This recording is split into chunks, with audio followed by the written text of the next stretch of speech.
El salir ahora con que Tito pudo tener más disparos es una estupidez, porque dice encima, y hay que ser descarado para decir esto, que no todos los disparos afectan al esqueleto. Oiga usted, ¿qué cosa cree que nací ayer?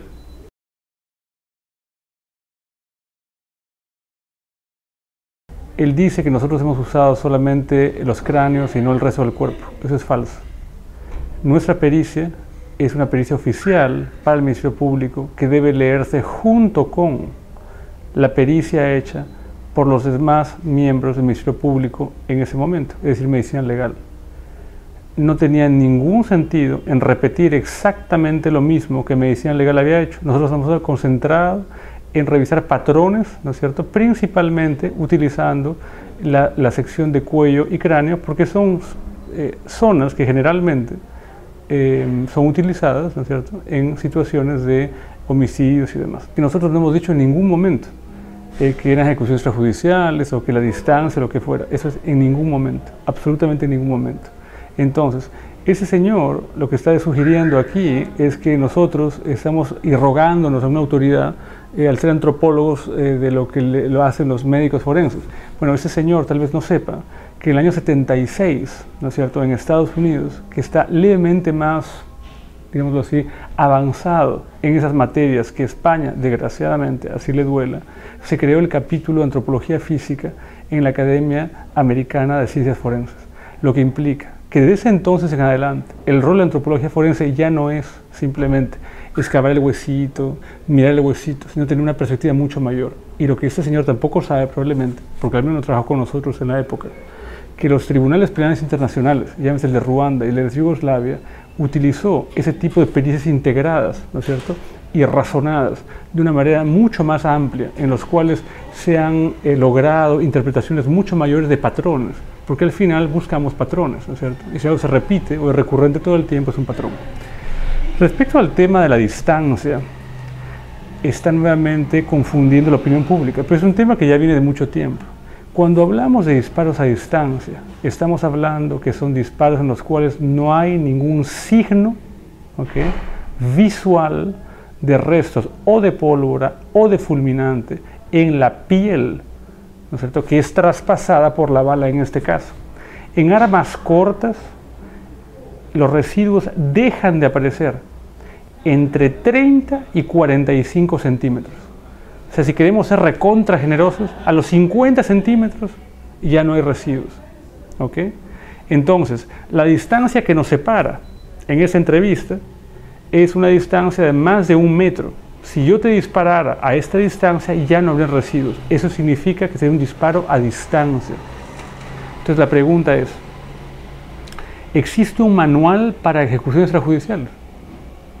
Es decir, si yo te disparo a cañón aplicado, es ejecución extrajudicial. Si te disparo a 30, 40 o 50 centímetros, entonces no es ejecución extrajudicial. Eso es una brutalidad del tamaño de un edificio y una falacia.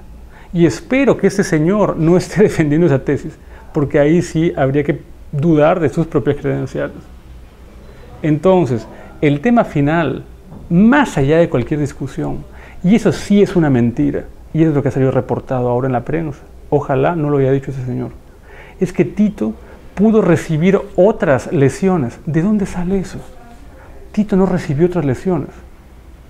No porque lo diga yo, sino porque los cuerpos de los emerretistas fueron caprichosamente examinados por la policía. Y digo caprichosamente porque fueron exámenes básicamente que se reducen a media página. Fueron exámenes externos, muy mal hechos, mientras que los mismos médicos sí tomaron todo el tiempo y el ahínco necesario en hacer los exámenes de Yusti y Valeria Jiménez. Entonces, no es posible ahora, a esas alturas del partido, tomar lo que nos conviene y dejar lo que no nos conviene. O sea, súbitamente ahora existe la posibilidad de que Tito lo hayan avaliado por todas partes. Eso sí es una mentira. Y si él está diciendo eso, sí está faltando la verdad. Eso es una mentira. Tito tenía un solo disparo. Y tenía sí un disparo anterior en el tobillo que se había propinado él mismo en el momento de entrar a la embajada. Historia ya reportada por todo el mundo, que el tipo se le disparó el arma y tenía la bala todavía alojada en el tobillo, en la tibia si no me equivoco. Pero el único disparo que tenía fue el famoso disparo en la parte posterior del cuello, corroborado por Cartagena, descalificando de facto a la pericia hecha por el Ministerio de Defensa pedir a la policía, ¿no? El primer peritaje que se hizo. Entonces, el tema final, más allá de cualquier otra cosa, es uno solo. Es que hay 13 personas súper agujereadas y hay uno que tiene un solo disparo.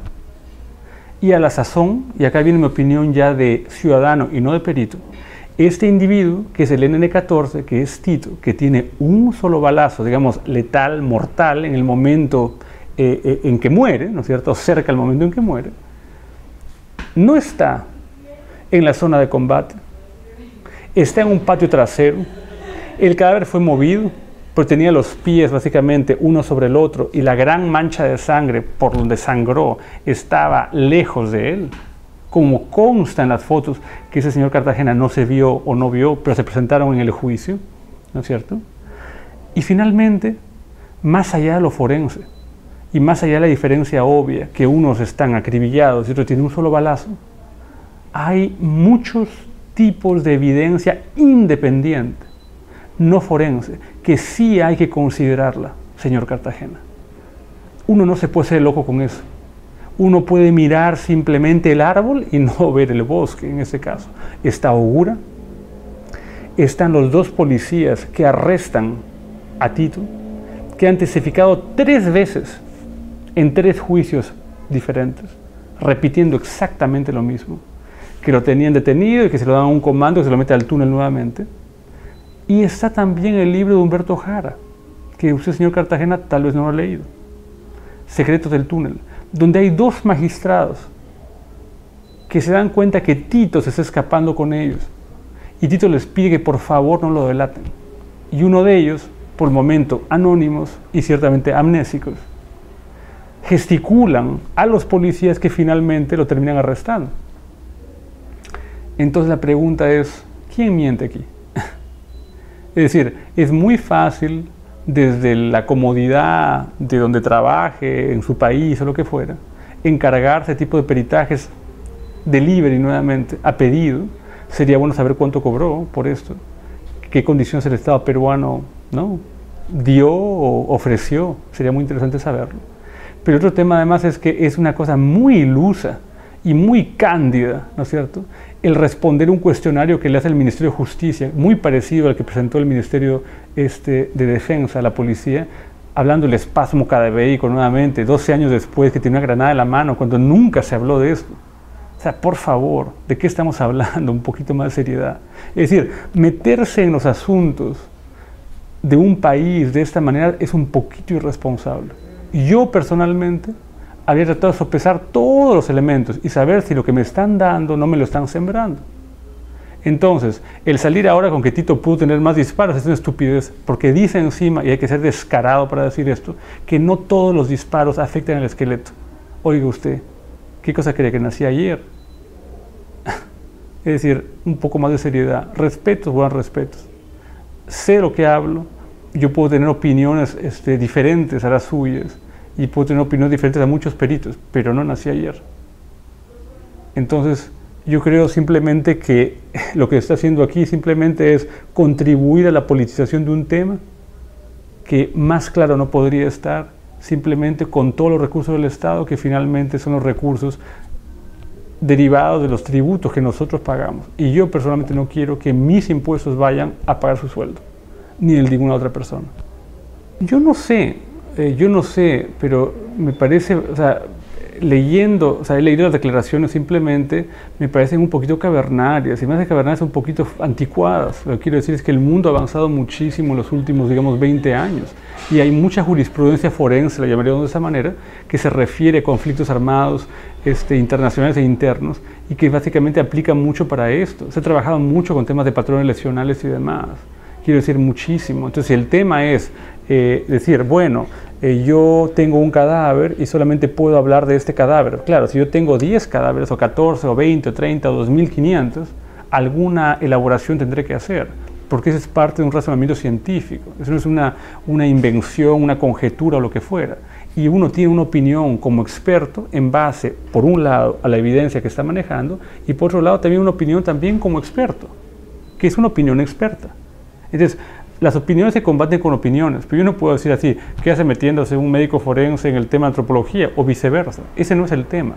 E ignorar de alguna manera también cosas como elementales como todo lo que se ha publicado hasta el momento.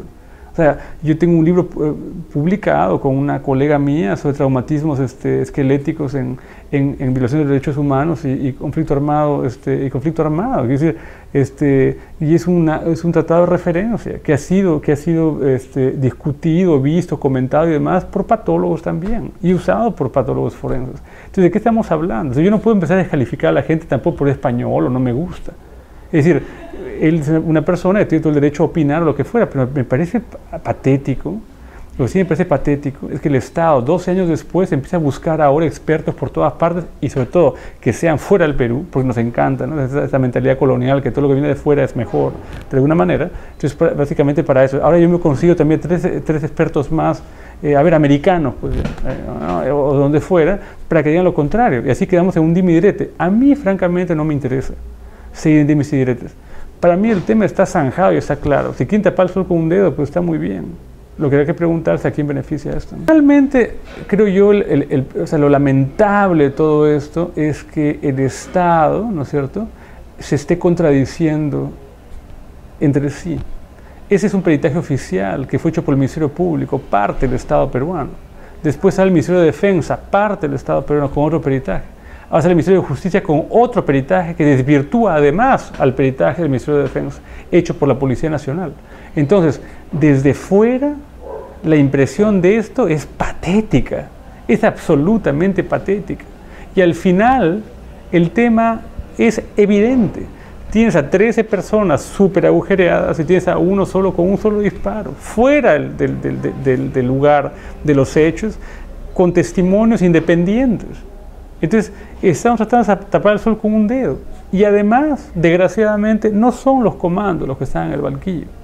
Es Montesinos, de Bari Hermosa, Guamán Azcurra y Zamudio. Los que están siendo juzgados son ellos, no son los comandos. Creo que les hacemos un flaco favor a los comandos de Chavín de Huántar, de revolverlos, ¿no es cierto?, juntarlos, enmarañarlos en esto. Y es lamentable que las personas se presten a esto sin tener un poquito de criterio. Me parece lamentable. Así que, por lo demás, bueno, deja pues que los perros ladren, ¿no? Quiere decir que seguimos andando.